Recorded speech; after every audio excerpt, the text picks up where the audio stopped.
May I come in? We would require a third party. What was Donald's mother doing here? We're having a chat.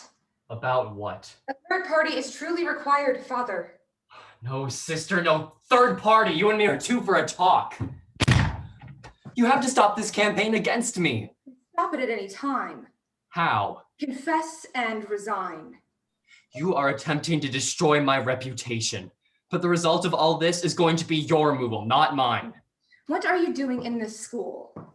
I'm trying to do good. Or even more to the point, what are you doing in the priesthood? You are single-handedly holding this school and this parish back. From what? Progressive education and a welcoming church. You're not distract me, Father Flynn. This isn't about my behavior, it's about yours.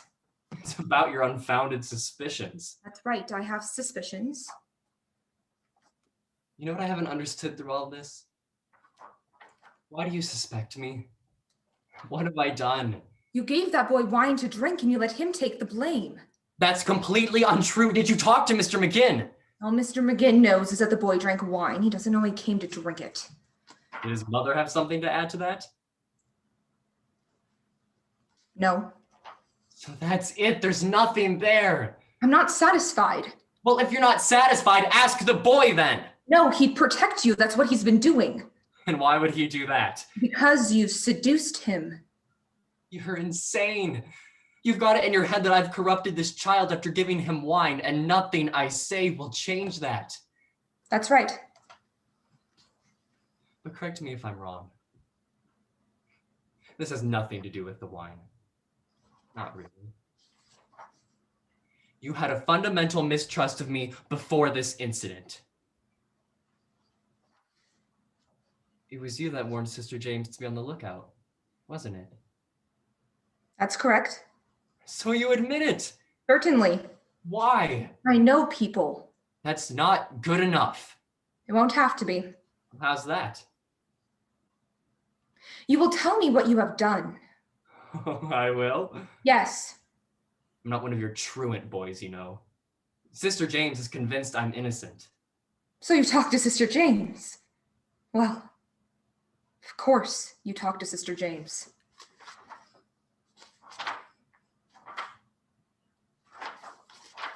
Did you know that Donald's father beats him? Yes. And might that not account for the odd behavior Sister James noticed in the boy? It might. And what is it? What did you see? What did you hear that convinced you so thoroughly? What does it matter? I want to know.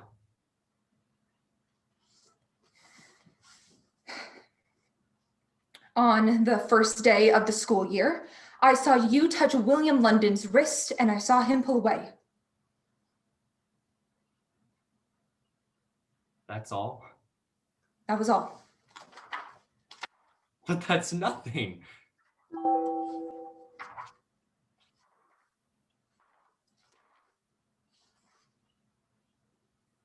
What are you writing now? You leave me no choice.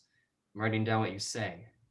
I tend to get too flustered to remember the details of an upsetting conversation, and this may be important when I talk to the Monsignor and explain why you have to be removed as the principal of this school.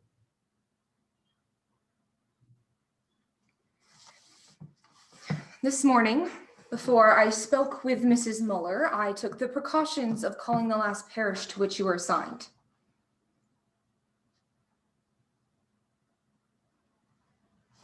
What did he say? Who? Pastor. I did not speak to the pastor. I spoke to one of the nuns. You should have spoken to the pastor. I spoke to a nun. That's not the proper route for you to have taken, sister. The church is very clear. You're supposed to go through the pastor. Why? Do you have an understanding? You and he, Father Flynn. You have a history. You have no right to go rummaging through my past. This is your third parish in 5 years. Call the pastor and ask him why I left. It was perfectly innocent. I'm not calling the pastor. I am a good priest, and there is nothing in my record to suggest otherwise. You will go after another child and another until you are stopped. What nun did you speak to? I won't say. I've not touched a child. You have. You have not the slightest proof of anything. But I have my certainty. And armed with that, I will go to the last parish, the one before that, if necessary. I will find a parent. Father Flynn, trust me, I will. A parent who probably doesn't know that you're still working with children. And once I do that, you will be exposed. You may even be attacked metaphorically or otherwise. You have no right to act on your own. You are a member of a religious order. You have taken vows, obedience being one. You answer to us. You have no right to step outside the church. I will step outside the church if that's what needs to be done, though the door should shut behind me. I will do what needs to be done, Father, though I be damned to hell. You understand this, or you mistake me. Now, did you give Donald Muller wine to drink?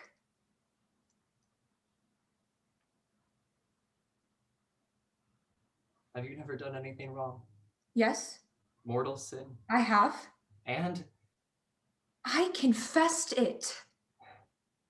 Did you give Donald Muller wine to drink? Whatever I have done, I have left in the healing hands of my confessor. As have you. We are the same. We are not the same. A dog that bites is a dog that bites. I do not justify what I do wrong and go on. I admit it, desist, and take my medicine. Did you give Donald Muller wine to drink? No. Not reservation. No. You lie. Very well. If you won't leave my office, then I will. And once I go, I will not stop. Wait.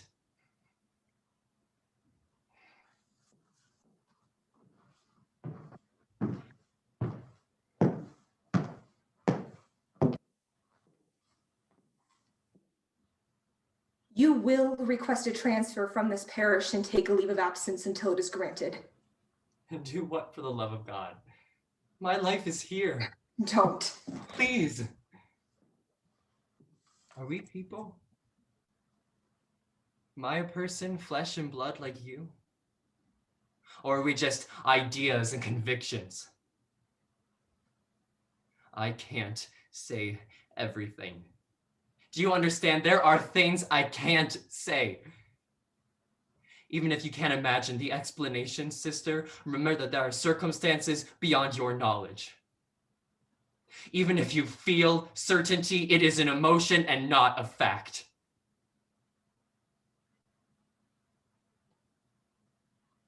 In the spirit of charity, I appeal to you on behalf of my life's work. You have to behave responsibly. I put myself in your hands. I do not want you. My reputation is at stake. You can preserve your reputation. If you say these things, I won't be able to do my work in the community. Your work in the community should be discontinued. You would leave me with nothing. That's not true. It's Donald Muller who had nothing, and you took full advantage of that.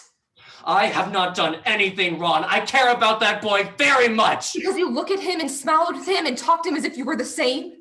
That child needed a friend. You are a cheat. That warm feeling you experienced when that boy looked at you with trust is not the sensation of virtue. It can be got by a drunkard with his tot of rum. You are a disgrace to the caller. The only reason you haven't been thrown out of the church is the decline in vocations. I can fight you. You will lose. You can't know that. I know. Where's your compassion? Know where you can get at it. Stay here. Compose yourself. Use the phone if you like. Good day, Father. I have no sympathy for you. I know you're invulnerable to true regret.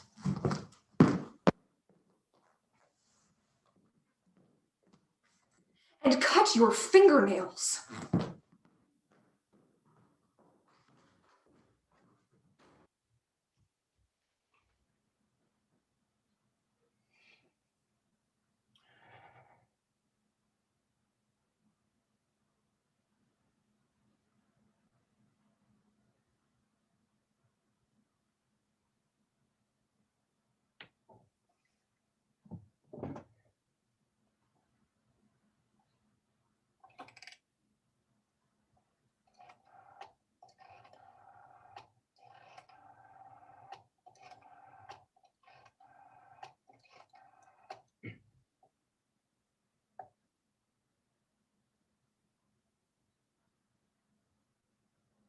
Yes, this is Father Brendan Flynn of St. Nicholas Parish.